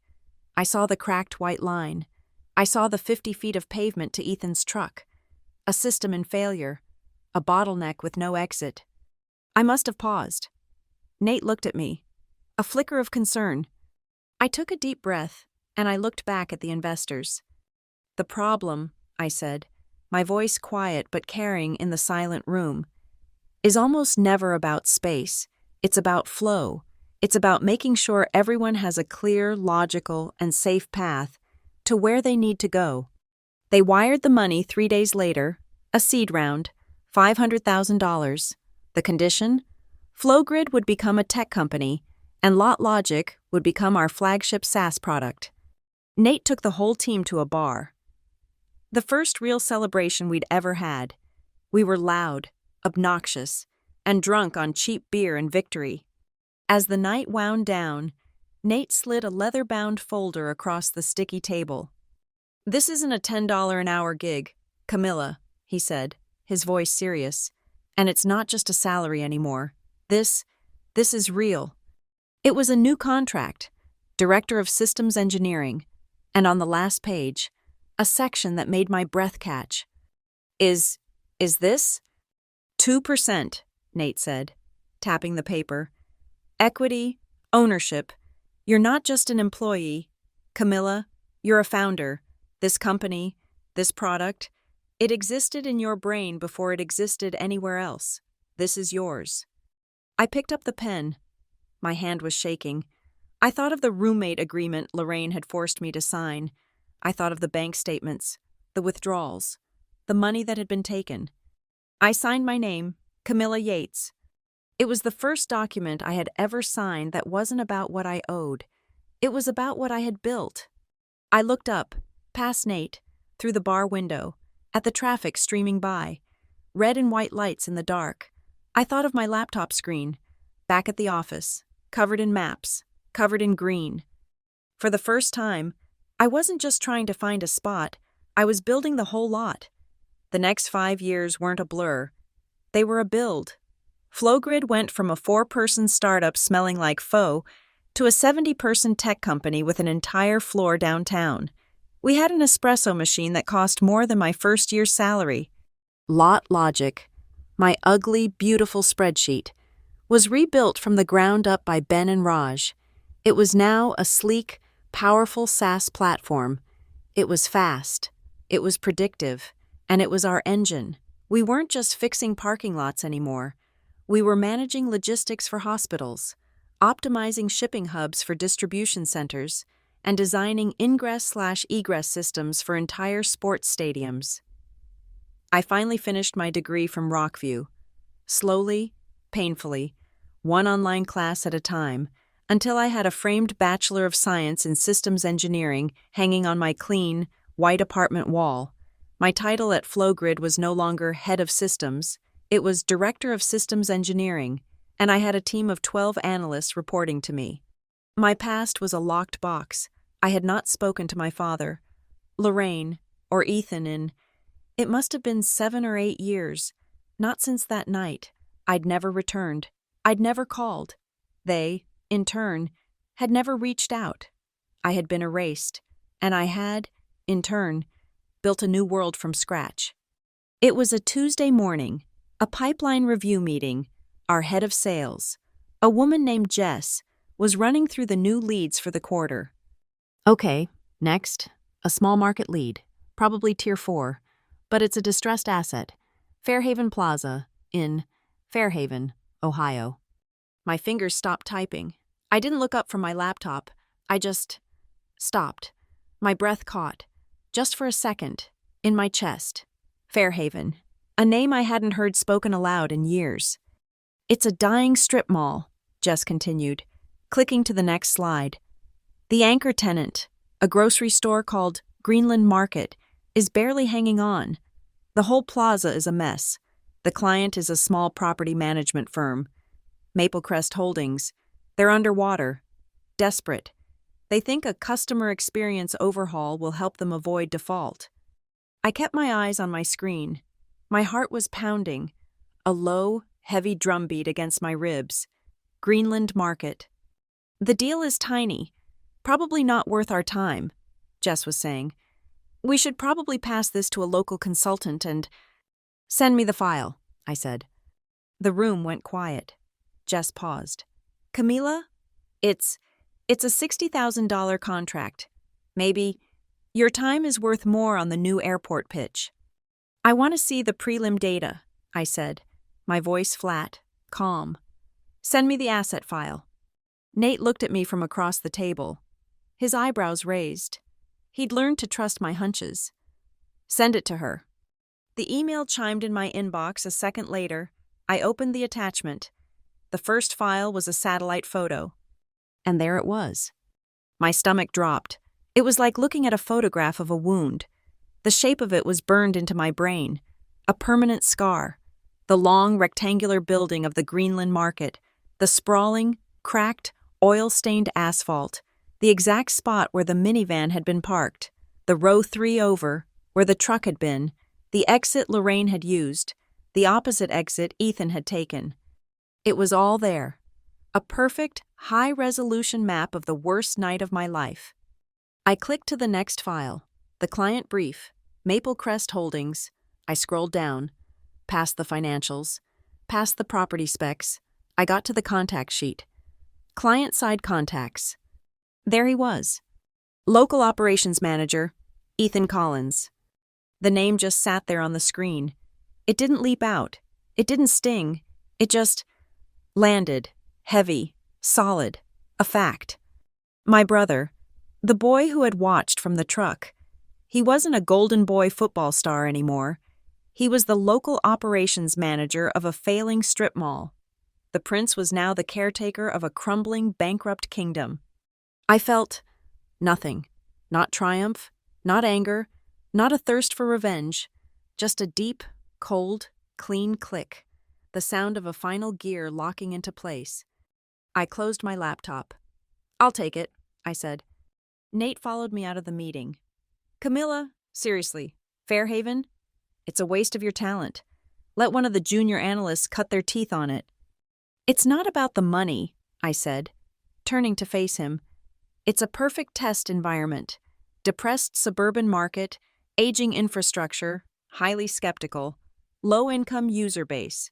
It's the exact demographic our new Lot Logic Lite module is designed for. I need to know if the model holds up in a low-resource environment. I'm going to lead the initial site survey myself. Nate searched my face, looking for the real reason. I gave him nothing but pure, cold business logic. He'd taught me well. Okay, he said. Finally. It's your show. But don't spend more than 2 days in that backwater. You're needed for the airport pitch. I'll be in and out, I said. 48 hours, max. That night, I didn't work on the airport pitch. I went home to my clean, quiet apartment, poured a glass of wine, and I opened my laptop. I wasn't an engineer anymore. I was a detective. I started with public records, the house in Fairhaven, the one my mother had painted yellow, the one I'd been kicked out of. It was still in my father's name, and Lorraine's, and it was covered in liens. The first one was from 5 years ago, a second mortgage, from a national bank. The second one, 3 years after that, a high-interest private lender, the kind you go to when the real banks turn you down. They were drowning, and they had been for a long time. That $30,000. My $30,000. It had just been a cup of water on a house fire. It had bought Lorraine a few more years of her charade, and it had bought Ethan his truck. Then I typed my father's name into the search bar of the state obituaries. Mark Collins. He had died, 13 months ago, a heart condition. The brief notice said, "Beloved husband of Lorraine Collins and devoted father to Ethan Collins." No mention of me. I sat there, staring at the screen. I waited for the grief. I waited for the anger, the tears, the sudden, wrenching sorrow. Nothing came. It was just information, the closing of a file, the man who had sat next to me in the bank, his face red, his gaze averted, the man who had told me to keep the peace. He had kept his peace, all the way to the end. Finally, I searched for Lorraine. She was easy to find. Her social media was public, a desperate, bright performance, pictures of her garden, posts about the local bake sale, and then I saw it, a post from 6 months ago. Looking for a quiet, professional tenant to share my beautiful Fairhaven home. Large master suite with private bath available immediately. Must be non-smoker. She was renting rooms. The Harbor Line mutual job was gone. Confirmed by a quick search that showed her early retirement 2 years ago, right around the time the second lien appeared. So this was the endgame, a widow, in a house she couldn't afford, renting out her own bedroom to survive, while her son managed a parking lot. I felt no pleasure, no cruel, vindictive joy. I just felt the clean, cold satisfaction of a system finally balancing its own equation. The consequences had been calculated. The variables had played out. The simulation was complete. I closed the browser tabs. I opened the Flowgrid company travel portal. I booked my flight, Riverton to Columbus, first class, paid for by the company. I booked a rental car, a new, full-size sedan. I booked a suite at the nicest hotel in Riverton, near my old community college, not in Fairhaven.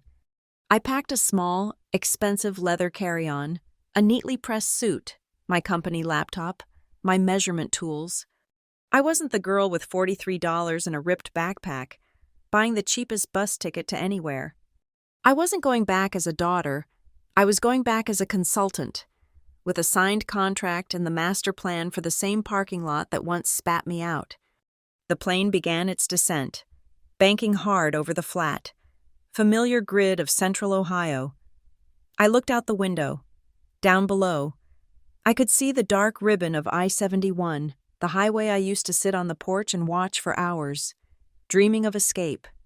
Now, I was above it all. I saw the logic of it, the systems, the interchanges I had once drawn in a notebook.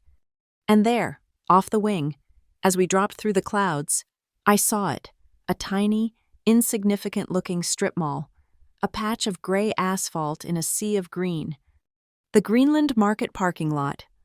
It looked so small from up here, just a gray, empty square, a blank page, waiting to be redrawn. The Fairhaven Plaza was exactly as I remembered it, only sadder. It was like a photograph left in the sun. All the colors faded to a dull, uniform beige. The pavement was more cracked. The weeds in the medians were taller, and the store signs were peeling. The anchor tenant, the Greenland Market, had a flickering Greenla de Mar et sign, the K and the N long dead. I parked my rental sedan, a gleaming black car that was cleaner than any other vehicle in the lot, and got out. I wore a simple, dark navy pantsuit, tailored perfectly. It was quiet, expensive, and it was my armor. I pulled my wheeled briefcase, my iPad in my hand, the screen glowing with the Flowgrid logo. A sign taped to a boarded-up storefront pointed me to the Plaza Management Office. It was a temporary trailer set up behind the supermarket. Next to a mountain of rusting empty dumpsters, the air smelled like spoiled milk. I knocked. A voice mumbled, "It's open." I stepped inside. The room was tiny, lit by a single, buzzing fluorescent tube. A cheap metal desk was shoved against one wall, piled high with invoices, past due notices, and crumpled energy drink cans. And there he was. He was sitting behind the desk, his head in his hands, staring at a computer monitor that was showing a grainy 4-camera split from the plaza's ancient security system. This wasn't the golden boy I remembered. This wasn't the high school football captain with the world at his feet. This man was gray. His hair, which I remembered being thick and dark, was thinning and dull. There were deep, dark circles under his eyes, the kind you get from years of bad sleep and financial panic. His shoulders were slumped, rounded over, the permanent posture of a man crushed by the weight of too many bills. He looked 10 years older than he was. He looked up when I entered, his eyes unfocused, annoyed at the interruption. "Mr. Collins?" I asked. My voice was crisp, professional, and completely foreign. "Yeah, that's me," he mumbled. "You're from the tech company, Flowgrid?" "Camilla Yates," I said, holding out my hand. "Lead systems consultant. We spoke on the phone." He stood, wiping his palm on his jeans before shaking my hand. His grip was limp, damp. He didn't recognize me. Of course he didn't. The last time he'd seen me, I was a 22-year-old girl in a cheap polo shirt, on my knees on the pavement. I was a different person. I had a different name. I had built myself from the ground up, and the new architecture was unrecognizable to him. "Right, yeah, Ms. Yates. Thanks for coming out." He gestured vaguely to the only other chair, a folding metal one piled with binders. He cleared them onto the floor. "Sorry, we're in the middle of a lot right now." "So I see," I said. I didn't sit. I walked past him, to the small, grime-caked window that looked out over the plaza. My plaza. From here, I could see the whole thing. The rows of empty parking stalls, the weeds, the cracked, faded lines, and I could see the exact spot, the one under the buzzing orange light, the only one that seemed to burn with a permanent, sick energy. I just stood there, looking at it. "Lots of mess. I know," he said, his voice edgy, defensive. He thought I was judging the asset. "The previous management, they let it all go. We're trying to turn it around." I turned back to him. I saw his eyes follow my gaze out the window, to the parking lot. A flicker of something passed through his face. Not recognition. Not yet. Just a shadow. An old, uncomfortable memory. "Let's walk it," I said. For the next hour, I was not a sister. I was not a victim. I was a surgeon. I had my iPad, and I had my checklist. "What's your average daily ingress?" I asked, pacing the entrance. I don't know, maybe 500 cars?" "Your client brief said 700. I made a note. "What's your peak hour?"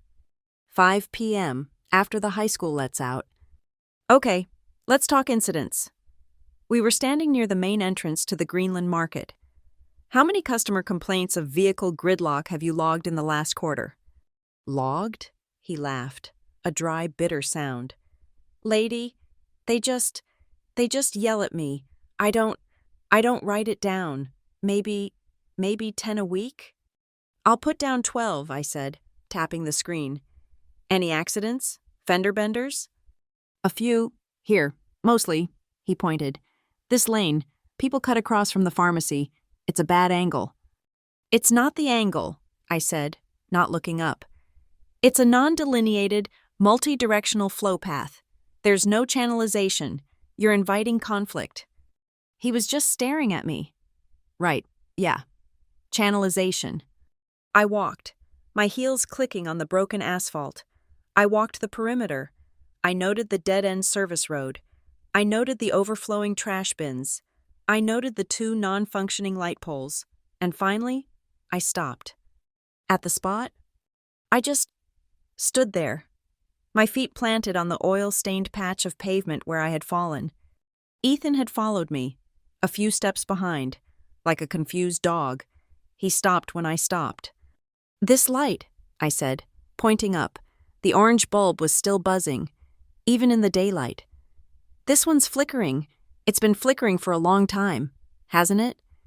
He looked up, and then he looked at me. Really looked at me. He saw the way I tilted my head when I asked a question. He saw the small, silvery white scar on my right wrist, where I had fallen against a broken cabinet door when I was 12. The blood drained from his face.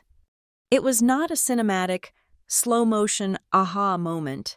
It was a fast, ugly, sickening drop. He looked as if I had just punched him in the stomach. His mouth opened, but no sound came out. "Cam," he whispered. The name was a question, a denial. "Camilla?" I turned to face him fully. I let the lead systems consultant drop away, just for a second, and I let him see me. "Hi, Ethan," I said. My voice was perfectly level, flat. "Long time no see." He stumbled back, one step, as if he'd touched a live wire. "Oh my God, Camilla, it's... What are you... You're Camilla Yates?" "I am," I said. "Director of Systems Engineering at Flowgrid. We're the firm Maple Crest hired to assess your systemic failures." I didn't know. I swear to God, I didn't know it was you." He stammered, his eyes wide with panic. He was looking at my suit, my iPad, my rental car. He was doing the math, and it wasn't adding up. "Why would you?" I said. I turned to walk away. "The survey is complete. I'll have my preliminary report to your superiors by end of day." "Camilla, wait!" His voice was desperate. He grabbed my arm. I stopped. I looked down at his hand on the sleeve of my suit jacket. He let go as if he'd been burned. "Wait, please," he said, his voice dropping. That night in the parking lot, I came back. Cam, I swear. I drove around the block, and I came back. But you were gone. I looked for you." I just stared at him. I said nothing. I let the silence hang in the air. Let it stretch. Let him fill it with his own pathetic lies. I didn't know what to do," he pleaded. His face, his gray, tired, beaten-down face, crumpling. I was scared, okay? I was scared of her. You know what she was like, Dad? Dad was no help. All my tuition, the truck, everything, it was all her. I was dependent on her. I couldn't. He trailed off, shamed by the inadequacy of his own excuse. I didn't yell. I didn't cry. I didn't scream at him about the $30,000 truck he had driven, the truck my mother's money had paid for. I didn't ask him where he'd been for the last 10 years. I just looked at him, a man I didn't know, standing on a patch of asphalt. "How many steps, Ethan?" I asked. My voice was quiet. "What?" "From your truck to me? That night, how many steps would it have taken you to get from your driver's side door to where I was on the ground?" He stared at me, his mouth open. "Was it 20?" I asked. 30? 50 feet, maybe? How many actual, physical steps would it have taken for you to get out of the truck?" He had no answer. He just looked at me, destroyed. The question was a scalpel, and it had cut right to the bone.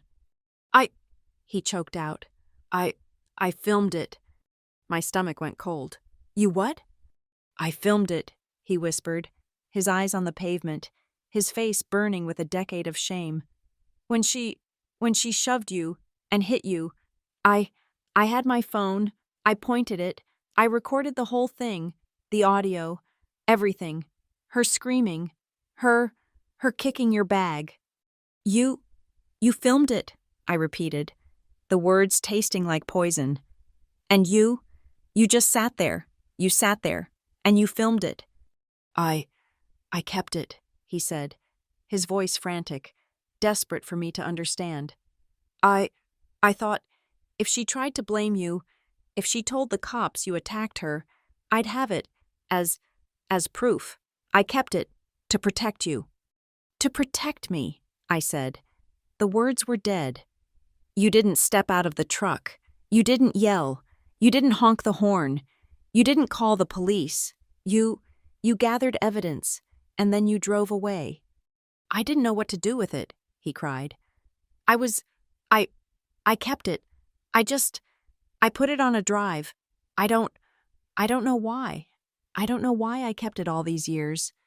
He was fumbling in his pocket. He pulled out his key ring, and on it, a small, black USB stick. "Maybe," he whispered, his hand shaking so badly he could barely unclip it. "Maybe I was waiting for you to come back." He held it out to me. The plastic was worn, scratched from years of rubbing against his keys. I looked at the drive, the video, the proof, the objective, unbiased recording of the truth. It wasn't about petty revenge. It wasn't about posting it online and shaming them. It was the blueprint. It was the transaction history from the bank. It was the truth of the system failure. I took it from his hand. His fingers were cold. "You had 10 years, Ethan," I said. I turned, my heels clicking on the pavement, and I walked to my car. I didn't look back. I didn't watch the USB drive. I didn't need to. I already knew what was on it. The truth was not a weapon for me to wield. It was a blueprint to be filed. I put it in my laptop bag, a piece of data to be archived. My report to Maple Crest Holdings landed on their desks less than 24 hours later. It was not a suggestion. It was a 20-page systemic autopsy. It detailed the ingress/egress failures, the non-compliance with current ADA standards, the severe security and lighting deficiencies, and the catastrophic brand erosion caused by years of documented neglect. I used Ethan's own mumbled numbers against him. With an estimated 10 to 12 verbal altercations per week, the plaza is logging over 500 negative customer interactions annually, creating an untenable, high-risk environment. I concluded that a simple restriping was, and I quote, "the equivalent of putting a Band-Aid on a compound fracture." I proposed a complete systemic overhaul, a ground-up redesign. I didn't just redraw the lines, I re-engineered the entire flow. I proposed a new, dedicated entrance on the west side to separate grocery traffic from the smaller retail stores. I designed a new, clearly marked, online pickup zone with 8 dedicated stalls. Recognizing that Greenland Market's only path to survival was adapting to new consumer habits, I added new ADA-compliant ramps and lanes. I added anti-glare green strips, small islands of hardy shrubs and trees, strategically placed to block the headlight glare that turned the lot into a blinding hellscape at night. And I included the real cost, a new, comprehensive security camera network, a full replacement of the failing, 20-year-old light poles with bright, efficient, white light LEDs, a complete repaving and repainting. The price tag was, as I'd calculated, far more than Maple Crest Holdings could possibly afford. They called Nate 2 days later, in a panic. "The plan is brilliant," their CEO said, "but the cost, it's impossible. We're on the verge of default. We can't get that kind of capital." Nate came into my office and shut the door. "They're broke." "I know," I said. I was already working on the next slide deck. "This isn't our business, Camilla. We don't build things." "We do now," I said. "Or at least, we're going to partner with those who do." I turned my monitor. "This is a new proposal. Flowgrid won't just consult. We'll manage the project. We'll bring in our own capital partners. In exchange, we don't take a fee. We take an equity stake. We get 20% ownership of the plaza's land asset, and more importantly, a 30-year exclusive contract to manage all operations and logistics. We turn this dying strip mall into a high-efficiency, data-driven, future-proof retail hub. We turn it into our flagship case study for small market revitalization." Nate stared at the numbers. He was a businessman. He saw a distressed asset, a low-cost acquisition, and a massive potential upside. "This is aggressive," he said, "and risky." "It's smart," I said. "And I have one more condition. For a deal this complex, we need a special purpose vehicle, an SPV, a new, separate LLC to manage this asset, to protect Flowgrid from the construction liability. I've already had our legal team draft the preliminary paperwork." "An LLC?" Nate said. "What's it called?" "CY Transit Properties," I said, my voice flat. "It's clean. It's anonymous. It's just a shell for the asset." He nodded, already thinking about balance sheets. CY Transit. Fine. I like it. Draw up the term sheet. Let's see if these guys are desperate enough to give away part of their company to save the rest of it.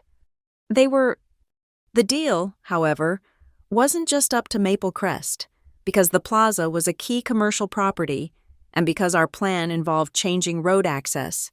The final proposal had to be approved at a public Fairhaven Town Council meeting.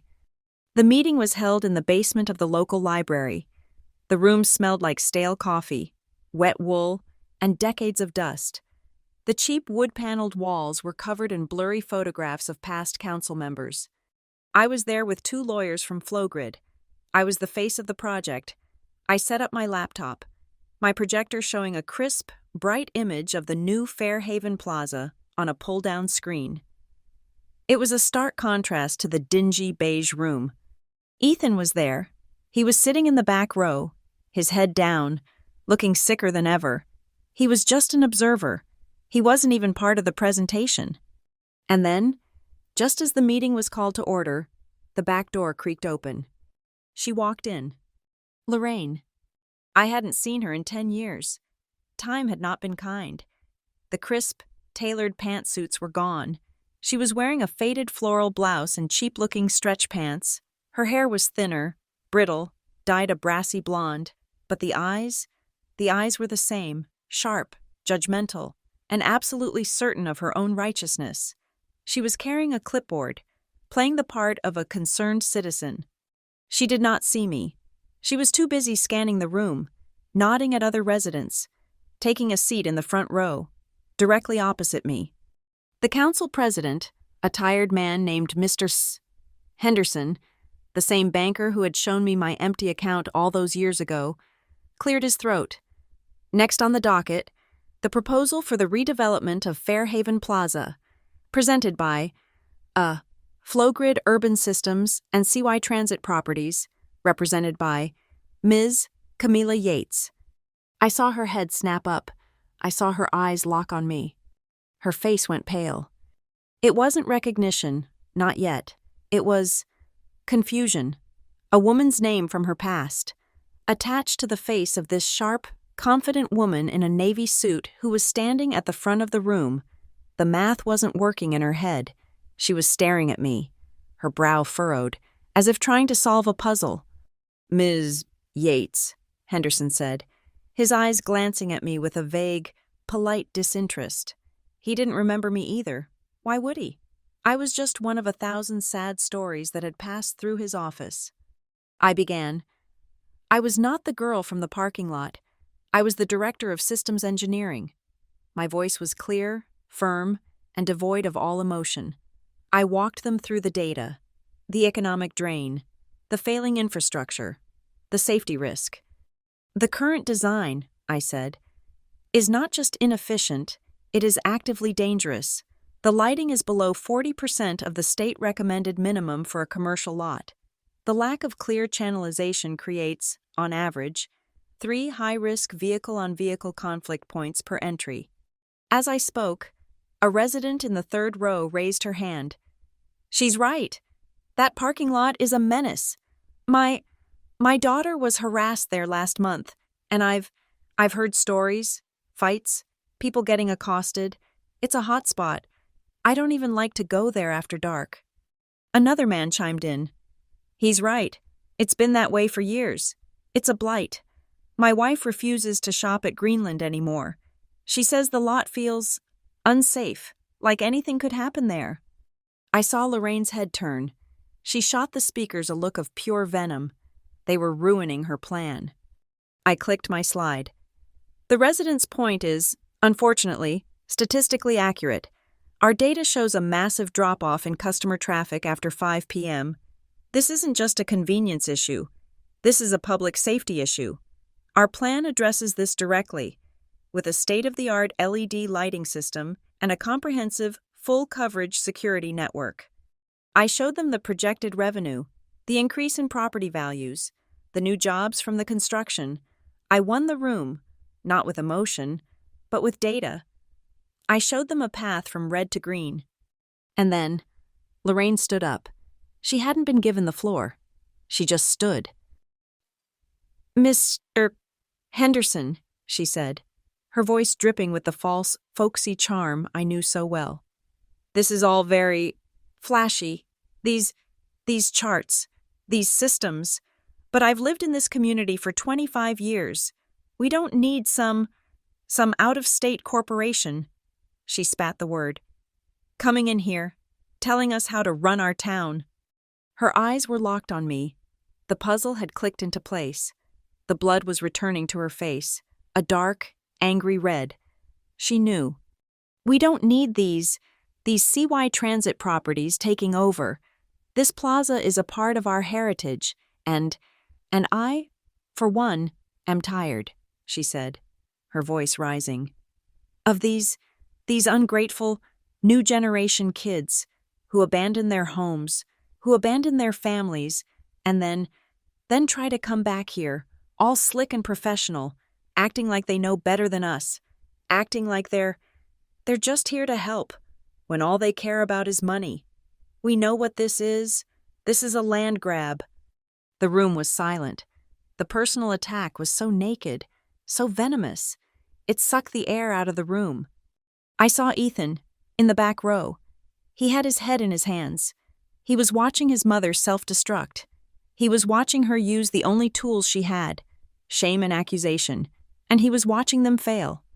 I didn't flinch. I didn't raise my voice. I didn't defend myself. I just looked at her. Thank you for your comment, I said, my voice as calm as still water. To your point about coming back, sometimes leaving a place is the only way to get the perspective you need to bring something better back to it. Our plan and our investment is that something better. I turned back to the council. If there are no further relevant questions, I'd ask for a vote. Lorraine was still standing, her mouth open, speechless. I had not taken the bait. I had not engaged. I had dismissed her as irrelevant. Henderson, eager to regain control, quickly called the question. All in favor of the FlowGrid CY Transit proposal. The hands went up, 1, 2, 3, a unanimous vote. The motion passes, Henderson said, banging his gavel. I began packing my laptop. The meeting was over. Lorraine was still standing there, frozen, her face a mask of pure, unadulterated rage. She had come to a fight, and I had simply won a contract. She pushed through the crowd and stormed out of the back door, slamming it so hard the blurry pictures on the wall rattled. She was gone. She had no idea. She thought she had lost a zoning argument. She had no idea that she had just watched and failed to stop her estranged, ungrateful stepdaughter legally take ownership of the very patch of asphalt where she had committed the act of violence that started it all. The system had, at last, been balanced. The groundbreaking was not a ceremony, it was just the arrival of a bulldozer. The morning was gray, the air cold. A temporary chain-link fence had been erected around the perimeter of the parking lot, and on it, a large vinyl banner flapped in the wind. It was white, with the blue FlowGrid logo. It read, Future Site Managed by CY Transit and FlowGrid, Reimagining Your Way In and Out. I was there, not in a suit, but in jeans, steel-toed boots, and a bright orange safety vest with FlowGrid on the back. I had a roll of blueprints under my arm and a hard hat in my hand. This wasn't a pitch anymore. This was a build. A small group had gathered. The construction foreman, Mr. Henderson from the town council, looking deeply uncomfortable in a hard hat, and a few local press, which really just meant one guy with a digital camera from the Fairhaven Weekly. And then I heard her. This is a disgrace, a travesty. Lorraine? She wasn't alone. She had rounded up a small, angry posse of about 4 or 5 older residents, people I recognized vaguely from church bazaars and grocery store aisles. They were carrying poorly made signs. Save our town's soul. No soulless corporations. Fairhaven first. She marched right up to the chain-link fence, her face a mask of performative righteousness. She was playing her last card. The concerned citizen. The guardian of the town's heritage. You can't do this, she shouted, her voice aimed at Henderson, who visibly flinched. You are handing the keys of our town, our linchpin, to this outside company that doesn't care about us. They're just here to manage us, to take our money." The foreman, a big man named Sal, looked at me. "Ma'am, you want me to call the sheriff? They're trespassing on a work site." "Not yet," I said. "Let them have their moment." I walked toward the gate. I had to give the foreman the final sign-off. As I got closer, Lorraine's eyes swiveled from Henderson to me. She was 10 feet away, on the other side of the fence. She was shouting, but her words faltered. She squinted. She was looking at my face, no longer obscured by the dim light of the library basement or the distance of a podium. She was seeing me in the clear, harsh light of day. She saw the scar on my wrist, the one that was now bare. She saw the shape of my eyes, my mother's eyes. Her mouth fell open. The puzzle she had been fumbling with for weeks, the name Camilla Yates, the familiar face, the CY Transit Shell Company, it all slammed into place. "You," she whispered. The word was full of venom, but also, for the first time, fear. She pointed a trembling finger at me. "It's you." The color drained from her face. She wasn't looking at a corporate consultant. She was looking at the ghost of the girl she had thrown away, the girl who had just, quietly and legally, taken ownership of the stage for her final humiliation. The small crowd went silent. Henderson looked confused. The reporter from the Fairhaven Weekly lifted his camera, sensing a better story. The parking lot, once again, had become a theater. But this time, I wasn't on the pavement. I was standing, and I had the blueprints. Ethan was there. I hadn't seen him arrive. He was standing near the construction trailer, not in his gray, defeated manager's uniform, but in jeans and a work shirt. He had been standing in the background, silent. He saw the confrontation. He saw his mother's face contort. He saw her finger point at me. And he started to walk. He didn't hesitate. He didn't look at his phone. He walked across the 50 feet of broken asphalt. He walked right past his mother, ignoring her outstretched arm. He came to stand at the gate, not behind me, but beside me. He looked at me, his eyes clear for the first time. "They should hear it from you," he said, his voice quiet, but firm. For the first time in his life, he wasn't in the truck, he was on the ground. The foreman, sensing the shift in power, unlatched the gate. I walked through.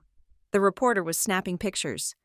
I stepped up onto the small, temporary wooden platform that had been set up for the groundbreaking. I didn't have a mic, but my voice carried in the cold air. I looked at the small crowd. I looked at Henderson. And then, I looked right at Lorraine. I didn't tell the whole, long, sordid story. I didn't talk about money, or trucks, or abuse. "My name is Camilla Yates," I said. My voice did not shake.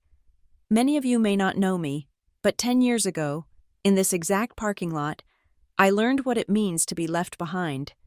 I pointed, not at Lorraine, but at the spot where the light still flickered, the light that was scheduled for demolition at noon. I was a kid, and I was left here, with nothing, by the people who were supposed to care for me. I learned that night that this place, for all its convenience, was also a place of fear and darkness and indifference. I learned what it feels like when people watch you fall, and then just walk away. The crowd was silent. Lorraine's face was a mottled, ugly purple. "I am not here to take over your town," I said, my voice ringing out. "I'm here because I never, ever want this piece of asphalt to feel like that for anyone again. We are here to make it bright. We are here to make it safe. We are here to redesign the way out so that it is clear and logical and available to everyone." Lorraine finally found her voice. It was a shriek. "She's lying. She's lying. She was an ungrateful child. She ran away. She abandoned her father. She's lying." The reporter was writing furiously. Henderson looked like he wanted to be swallowed by the earth. Ethan stepped forward. He wasn't looking at his mother. He was looking at Henderson. He reached into his pocket, and he pulled out the small, black USB drive. "Mr. Henderson," Ethan said, his voice carrying, clear and strong. "You're a councilman. You're a banker. You're supposed to care about the truth. We've all heard my mother's version of the story for 10 years. The ungrateful daughter who ran away." He held up the drive. "There's something you should see. If we're talking about what really happened here, right here, on this property." He didn't yell. He didn't accuse. He just offered the data. He tossed the drive, underhanded, to Henderson, who caught it with a fumbling, panicked motion. Lorraine stopped shouting. She stared at the USB drive in Henderson's hand. She knew what it was. She must have known.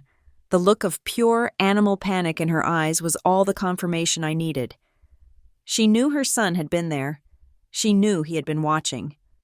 The video was never shown to the town. It didn't need to be. Henderson, his face pale, walked back to his car. We all saw him plug the drive into his laptop. We watched him, through his own windshield, sit there for 5 minutes. We saw his face go from confused to shocked to utterly disgusted. He got out of the car, his face grim. He walked over to Lorraine, who was still standing at the fence, her protest forgotten. He didn't speak to her. He just looked at her. A look of such profound contempt, such deep, cold disappointment, that it was worse than any public accusation. The other residents, her posse, saw the look. They saw her shrink. They saw the truth pass between them without a word. They shuffled, one by one, and melted away, their signs dragging on the ground. It was over. There was no dramatic arrest. There was no public trial. The justice was, as it always is in the real world, quieter, slower, and far more complete. It came in the form of phone calls, a call from Henderson to the State Banking Commission regarding an old stolen college fund, a call from a newly energized town council to the district attorney, suggesting a review of Lorraine's handling of community funds from her time on the beautification committee, an investigation into public endangerment, based on the video evidence of what had happened in a public commercial space. It was an unraveling, a slow, legal, and systemic bisection of the life and lies she had so carefully built. My final act as consultant was to sign the last document in the project charter. It was a new clause. The Exit Lane Fund. I called it a legally binding provision, directing 3% of all net profits from CY Transit properties, in perpetuity, into a new scholarship fund. It was to be managed by Riverton Community College and was designated specifically for young men and women from Fairhaven and Maple Ridge, who showed academic promise, but who had been systemically abandoned or financially unsupported by their families in the pursuit of higher education. A scholarship to build an exit. The demolition began. The old, buzzing orange lights were the first to go, crashing to the pavement. Ethan found me by my car as I was getting ready to leave. "So, what now?" he asked. "Now the work begins," I said, putting my hard hat in the trunk. "No, I mean, for me." He looked at the ground, at the fresh, yellow lines the survey crew had painted. I know I can't undo that sitting in the truck, but I can get out of it. I'm out of it now. I need a job. Camila, I'll push a broom. I'll take out the trash. I'll be the night security guy. I just want to be here. I want to help you build it." I looked at him. The gray, defeated man from the trailer was gone. In his place was just a man asking for a chance to fix the one thing he'd ever broken that mattered. I didn't forgive him. Forgiveness wasn't mine to give. But I understood systems. I understood inputs and outputs. "You want a job?" I said. "Okay, my new site manager needs an assistant. Someone to be on site, every day, to check the logs, to walk the perimeter, to make sure the lights are always on and the pathways are always clear. It pays $12 an hour." His head snapped up, his eyes wide with a desperate, shocking gratitude. "Yes, anything, yes." "It's not a gift, Ethan," I said, my voice hard. "It's a job, and I have one condition. You don't sit in the office, you don't watch from a trailer, You are on the ground, every single day. You are the one who walks the lot. You are the one who steps out. Every single time, no matter what. That's the job.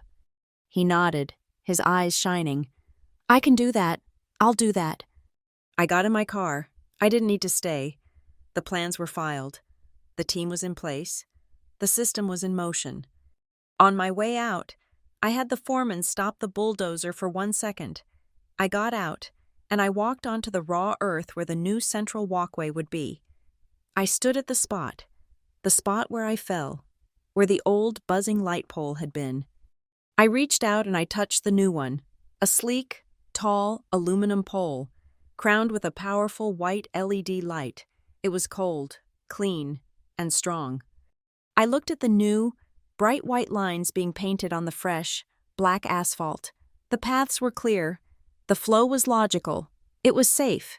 It was the absolute opposite of the dim, sick, ambiguous memory that had lived in my head for 10 years.